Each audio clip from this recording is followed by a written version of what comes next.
I'm your host, Donna Cates, and each week we'll dive into powerful stories, expert strategies, and practical tools to help you take charge of your financial future. Whether you're planning for retirement, navigating a divorce, or simply looking to build your wealth with confidence, this is your space to grow, learn, and thrive. Let's get started with today's podcast. Hey everyone, I'm delighted to introduce you today to a lovely woman by the name of Alice Crisci, and she is with Oven Health, and I'm not even sure I pronounced that right, so please correct me if I'm wrong. Ovum. Ovum. Okay, so it felt like it wasn't coming out right. So for those of you that are tuning in now, we've been having some technical difficulties with sound, so we'll just try to strike that up to that issue. But we're delighted to have you today. And Alice, what I would love to do is have you maybe give us about a 90-second overview of what it is that you do and why you got into it. Absolutely. Well, thank you so much, Donna, for having me on this show. I am a cancer survivor, and what I'm doing is helping people who want to have a healthy family accomplish that dream in life. We are a precision medicine platform and the clinical care team that is reversing the health conditions in the way of a natural pregnancy and helping people have that dream come true for them. The reason I got into it is because I endured 9 pregnancy losses and 5 rounds of IVF to have my family.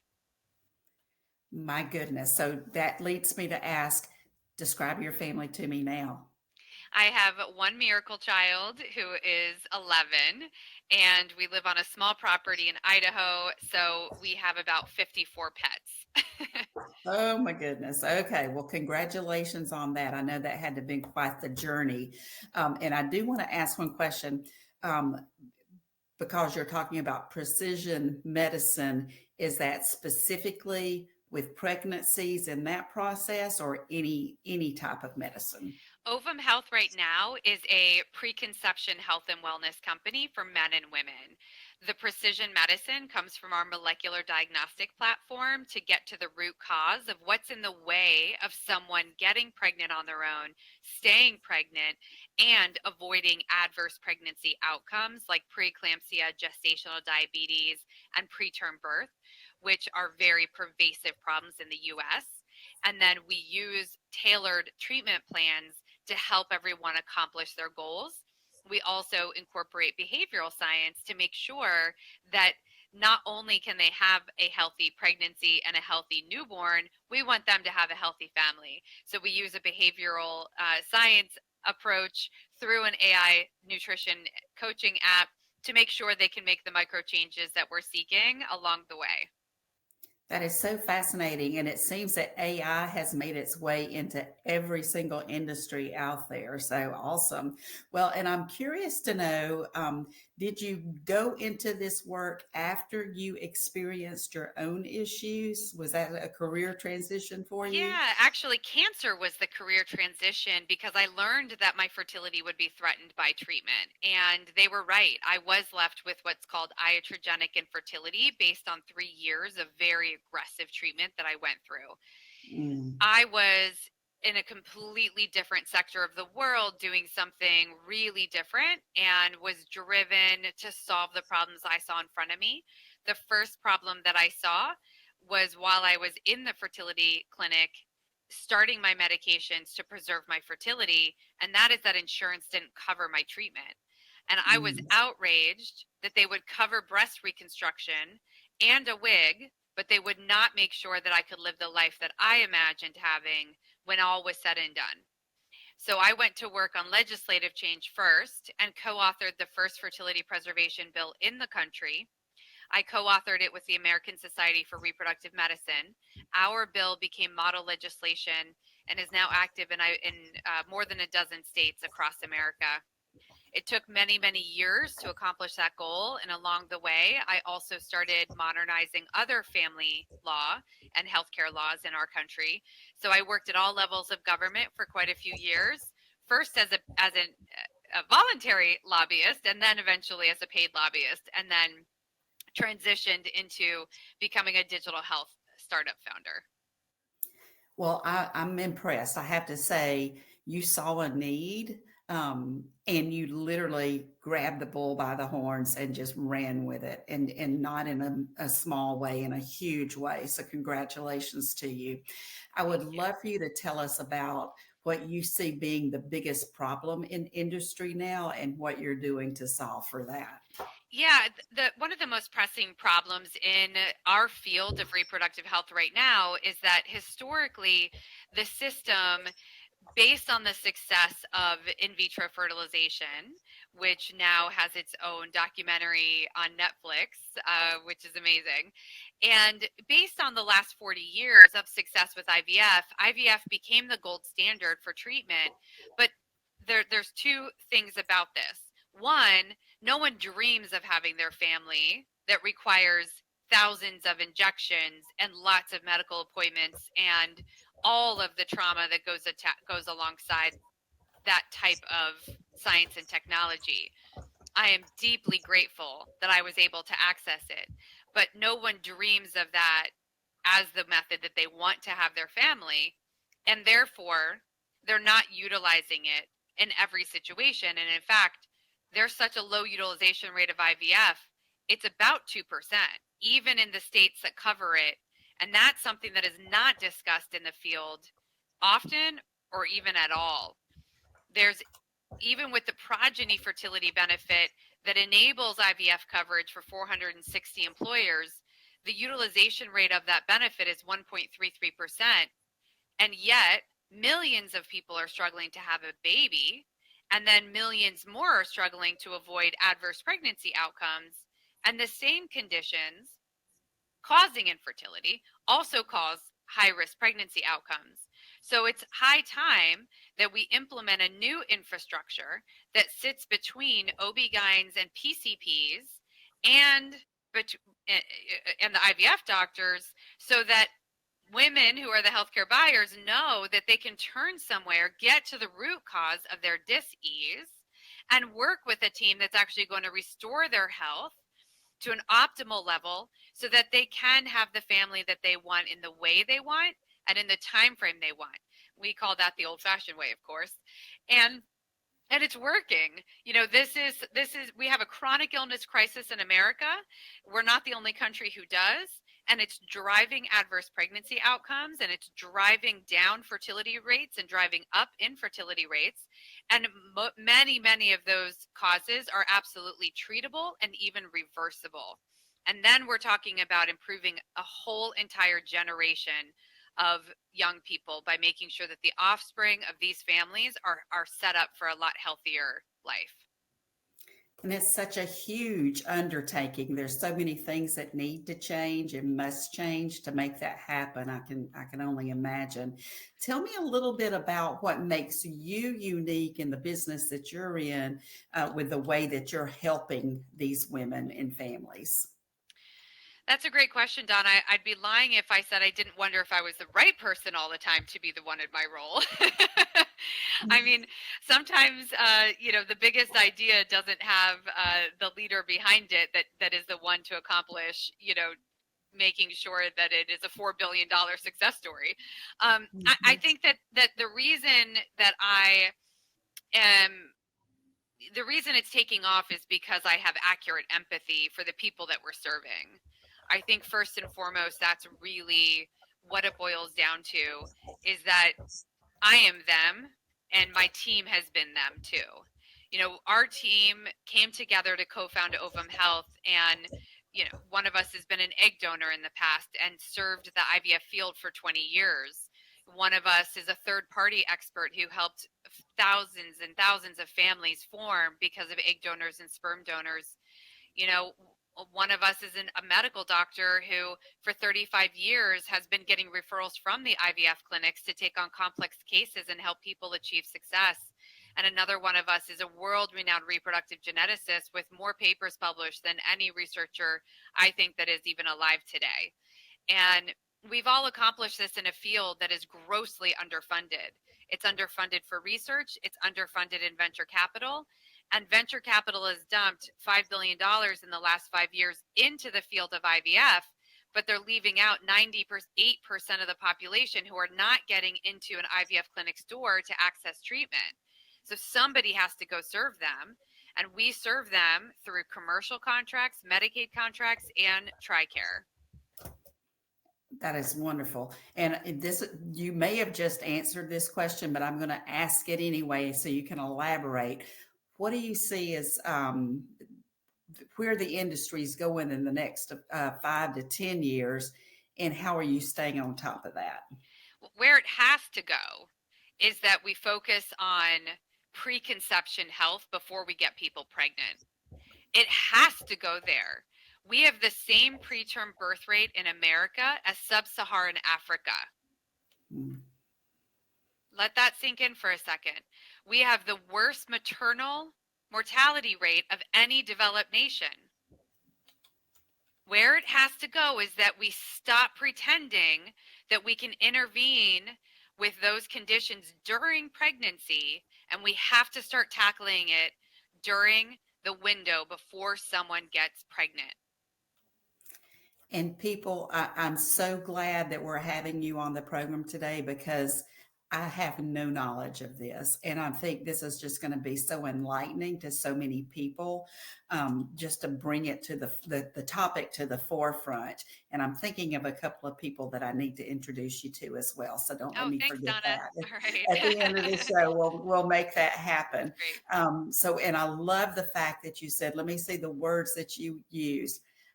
I am them, right? Yeah.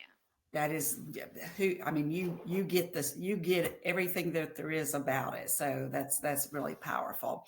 All right. Tell me this, if, and this could be personal or business experience, but what's been the biggest failure or challenge that you faced to this point in life, and how has it shaped how you're doing business today?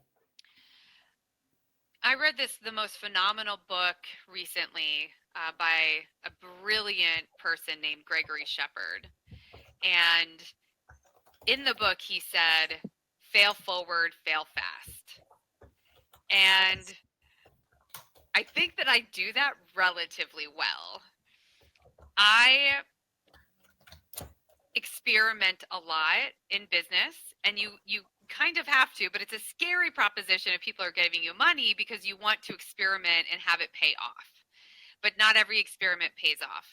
So I spent the first years of my career in this field when I was in health technology, experimenting with a lot of business models to see which one was going to be the biggest venture backable business model. And we could not find one. So I had to spin out Ovum Health because the telemedicine business model was the winning formula.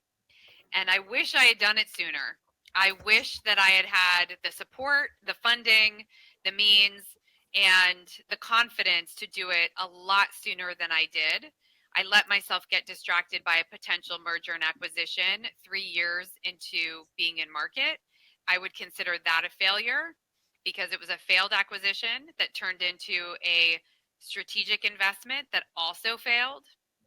When you have a $4 billion biopharmacy company knocking on your door, you don't even think that they might not do what they say they're going to do, despite signatures and contracts and everything else. And that happened to us. And we Mm. almost went belly up. And it was by sheer grit alone that I stayed alive for 2 years until I finally analyzed the data in the way that I needed to analyze the data that triggered my next aha moment.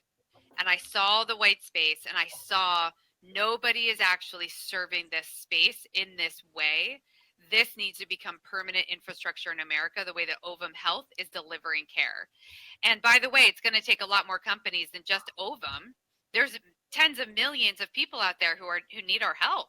And little old Ovum, even at our most scalable size, cannot be the only player. Where it's going to take dozens of companies all doing something similar, focusing on preconception health in an accessible manner, meaning delivering care through someone's insurance that they already have so that it's not out of pocket.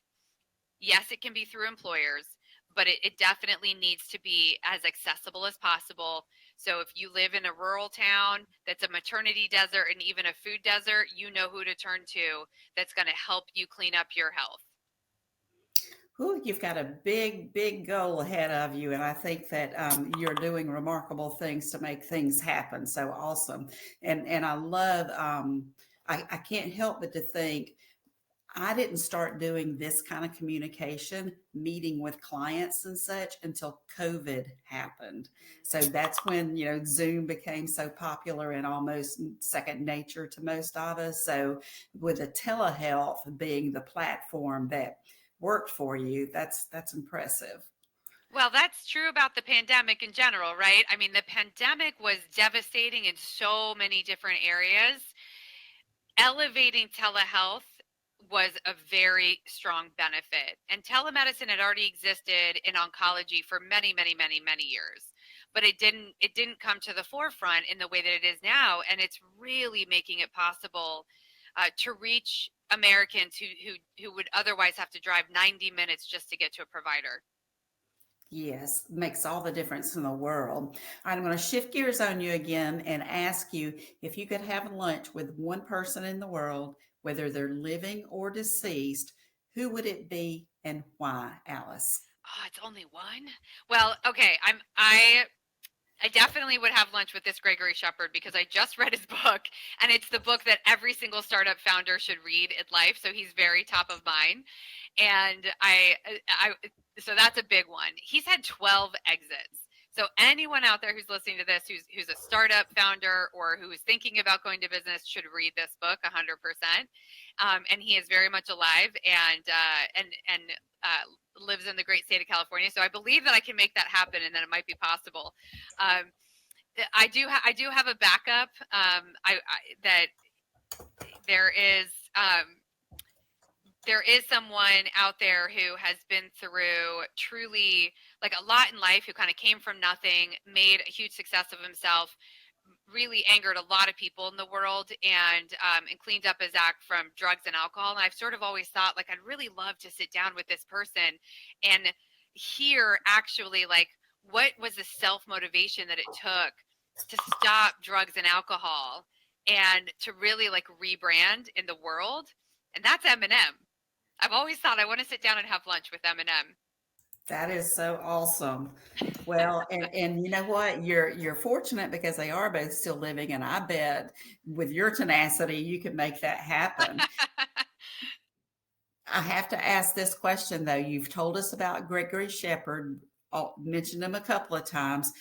Pray tell, what's the name of the book? Oh, oh gosh, I should have had it sitting right next to me so I could tell you that. It is the way to find it is under startupscience.io. Startup Science. Okay, Science, I'm going to make a yes. note of that. And Okay, hopefully, if there's a awesome. comment on your show description, I can include the actual title of the book. He's going to kill me that I couldn't remember it, but I'll never forget his name. And sometimes it's the reverse with books, where you remember the title of the book and you can't remember who authored it. And Right. I'm a voracious reader, and so I tend to pour through books. But this one had me stopped in my tracks, workshopping everything that I was learning, and really kind of bringing it together to help me catalyze growth of my own company. Well, anytime anybody's got such enthusiasm over something like that, it's like I'll be ordering it via Amazon Yeah, as soon as we finish up here today. that's All great. right, Alice. So tell us, I really appreciate you being a guest today, but I'd like for you to tell everybody how they can contact you, how they can support you, how are folks going to be able to reach you? That is a great question. So there are two approaches to that in support. So we're at ovumhealth.com. I think that I'm only Alice Crisci on LinkedIn potentially. So go to linkedin.com/in/Alice Crisci, Crisci, to find me on LinkedIn. I'm happy to connect there. If you're considering being a patient, go to learn.ovumhealth.com, and we will give you a free nursing consult so you can learn about what we're up to, and we can assess whether or not we would be the right fit for you. We won't ever waste anybody's time, so we'll make sure to get everybody in the right place at the right time. Awesome. Thank you so much. I really enjoyed meeting with you today. I did too, Donna. Thank you so much. I hope today's conversation left you feeling inspired, informed, and ready to take the next step in your financial journey. Remember, building wealth isn't just about money, it's also about creating a life that aligns with your goals and values. If you found this episode valuable, please subscribe, leave a review, and share it with the women in your life who deserve financial empowerment too. Until next time, stay confident, stay empowered, and keep building the life you desire.